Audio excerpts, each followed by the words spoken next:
Thank you for coming. My name is Lisa Bellini. I'm a Reiki master and ordained minister.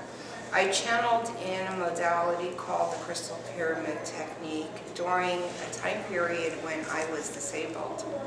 I went from living a very active life, working full-time, raising a child, coming home and doing everything a wife does, right? We cook, we go do shopping, we do laundry, to be bedbound 24 hours a day, 7 days a week.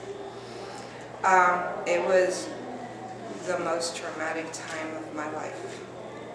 I felt worthless as a human being, as a mother, as a wife. I had to walk with a cane, I had bars and screws in my back. But out of all that traumatic 4-year period came what I call the Crystal Pyramid Technique, which is actually a crystal healing.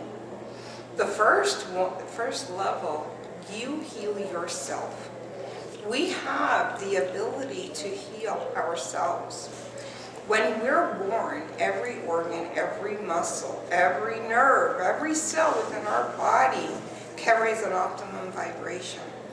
Throughout life, the pain of being upset and being lied to and the lack of trust brings down that vibration. This is when disease sets in. If you have been hurt many times, you have a lot of pain in your heart. This is one of the main reasons why women are getting breast cancer. It slowly moves from one layer of the aura to another and then moves into the physical body.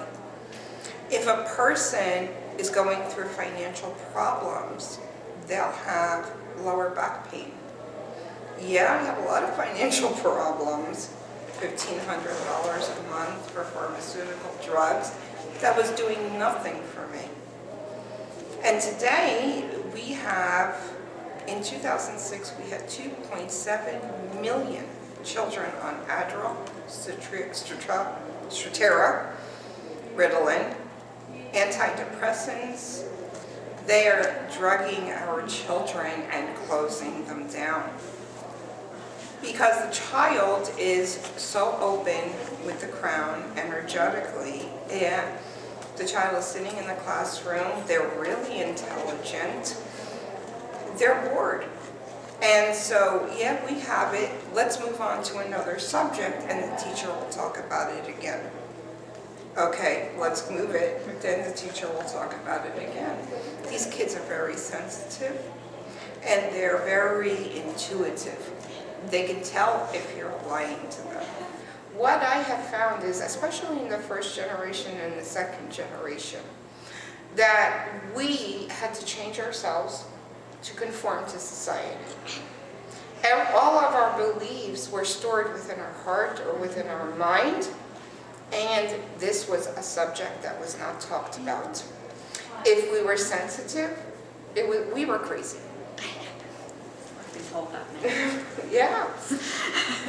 Why? Because, oh, come on, you can't, that person is just angry with you or upset with you. No, but it's more than that. And this is where the children come in. How many times we were attacked or there was conflict, we would keep our mouth shut, or there would be a point where the information was lost. It shut down, right? Mm-hmm. And instead of saying what was on our mind or trying to retain that information in the middle of an argument, 15 minutes later, we retained the information. We were right. But did we say anything? No. What did we do instead? We replayed the scenario over and over and over in our minds. Why didn't I say this? Why didn't I say that? Why didn't I do this? Why didn't I do that? It would have been easier to confront the person, but we don't like conflict. So we stay away from conflict, right? Well, this is what our children are doing as well. And this is, it's got to stop. We have to realize that our children are very sensitive. They can pick up on emotions. They can pick up if we're lying to them. I always tell parents, plenty of communication in a home, respect, trust, but unconditional love is the most important key. These children, the children will not take conditions on love. And love should not hold a condition. We should love with our hearts and love freely. There shouldn't be a condition on love. If you do this, I'm not going to bother with you anymore. If you go out with that person, I'm going to disown you. We need to follow our hearts. We are different people than our parents were. But I'm also finding that a lot of the parents have their own spiritual experiences. They just kept it to themselves. We are also empathic. I have the ability to feel what my client is feeling. And people who are looking for answers to their questions can relate with a person who has experienced it. Psychologists will go black and white. We don't need black and white. We are going into undiscovered territory here. Undiscovered for them, but a way of living for us. And so these kids and these teenagers and these adults who are going through these things, they need to see people who have experienced it, who knows what it's like to grow up with these abilities. If they're having stomach problems, I pick up the stomach problems. If they're having arm pain, I'm picking up that arm pain, leg pain. And they said, my God, coming to you is better than going to a doctor. Doctors look at me and think I'm crazy. He said, but you're actually feeling what I'm feeling. And so I start to work on those particular areas of the body. If the chakras are out of balance, blocked, not spinning correctly, it will create problems with any one of those chakras. It will affect you physically, mentally, emotionally. The root, if the root is not opened and spinning, a person will get leg pain or lower back pain. The hara, or the sacral, which is the second one, if that is not spinning correctly, you'll have lower abdominal pain. Men, I believe, it's connected to their pancreas, and women to their reproductive system. Well, believe it or not, that's also where our creativity lies. So you will not get that inspiration to be creative.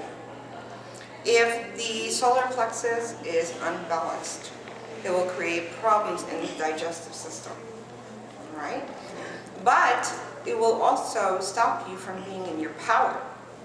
So if you do want to say no to someone, even though you could pick up their disappointment, because as children, as a child, I was very sensitive. And I knew that if I said no to somebody, that person would be really disappointed. So, of course, I said yes, even when I wanted to say no.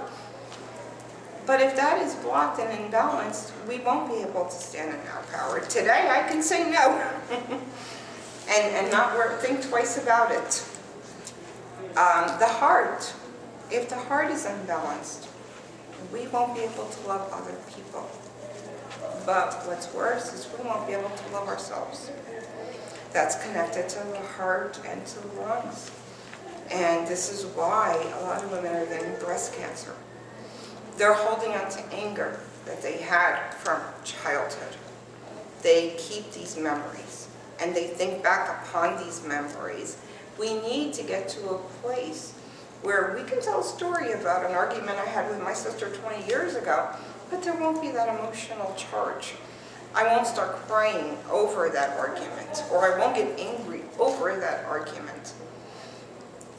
Our throat, if our throat is blocked and unbalanced, a person won't be able to speak. Like I'm speaking here today without anything to look down on. I'm speaking from my heart. You won't be able to speak that truth.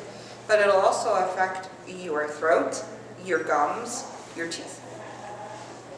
Your third eye is connected to your eyes, your ears, And if that's unbalanced, you don't see through the veils. You're not that intuitive.